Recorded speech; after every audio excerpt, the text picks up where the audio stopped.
Ci troviamo a Miane, tra il ronzio di migliaia di api, per scoprire il mondo dell'apicoltura. Di per sé io ho cercato di seguire quella che è stata anche una passione che ho seguito per tanti anni. Si è presentata l'opportunità, come ho detto prima, è stata una sfida.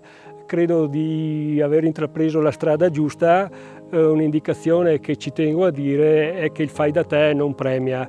Io continuo a seguire le riunioni dell'associazione, c'è un confronto continuo con altri apicoltori, c'è la possibilità di aumentare la propria professionalità. È ovvio che ci deve essere una passione, deve avere la convinzione di fare un'attività, non dico utile, ma con sani principi dal punto di vista etico, dal punto di vista della presenza nell'ambiente naturale e dell'attività stessa degli insetti, che è affascinante.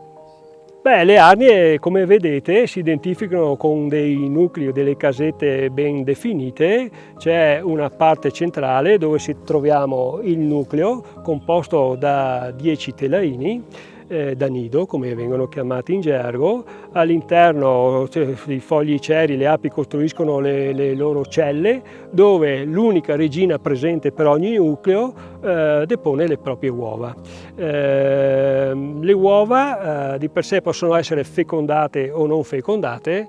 Okay? Le uova fecondate faranno nascere le api operaie, che hanno il compito di andare a bottinare, tenere pulita l'arnia, la pulizia, accudire anche all'ape regina, e dalle uova non fecondate nascono i maschi o i cosiddetti fuchi, che hanno il solo compito così di presenziare all'interno dell'arnia e qualvolta si renda necessario si riducono alla fecondazione della regina con il volo nunziale, eccetera, ma è un'altra storia. In questo caso, in un momento di raccolta monoflora del castagno, come vedete, sono stati posizionati i melari per la raccolta, dove le api trasferiscono il nettare e la lavorazione, trasferiscono il miele nella parte superiore, dove l'apicoltore ha facilità di raccoglierlo. Tra il nucleo centrale e i melari è inserita un'escludiregina, che non è altro che una rete con una maglia tale che lascia passare le api bottinatrici, ma non lascia passare la regina, che diversamente andrebbe a deporre delle uova nella parte alta e non va bene, perché andrebbe a inficiare la qualità del miele e la gestione proprio dopo della raccolta del miele stesso.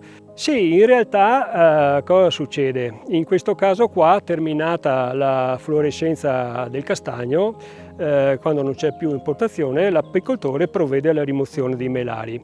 Anche lì c'è un procedimento che prevede l'inserimento di un diaframma particolare per fare in maniera che le api dal melario scendano sul nido e agevolare quella che è la rimozione senza api o con poche api dei melari, e quindi ridurre anche i tempi di intervento, eccetera. Come avete visto prima con l'apertura dei melari, quei telaini lì vengono raccolti e vengono portati in quello che si identifica come un piccolo laboratorio. A seguire, raccolto i melari, la flora in questo periodo poi del luglio-agosto c'è poco da fare, si riprendono le arnie e si riportano nel sito originale. Perché questo? Perché si facilita quella che è l'attività che avevamo menzionato prima, cioè la corretta conduzione anche con gli interventi periodici per la lotta contro la varroa nel caso,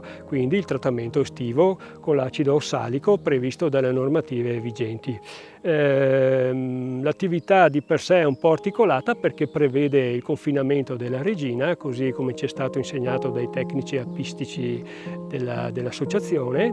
Non ho obiettivi particolari, io continuerò a gestire finché sarà possibile un apiario senza eccedere in quella che è un'attività che per me è considerata comunque un hobby.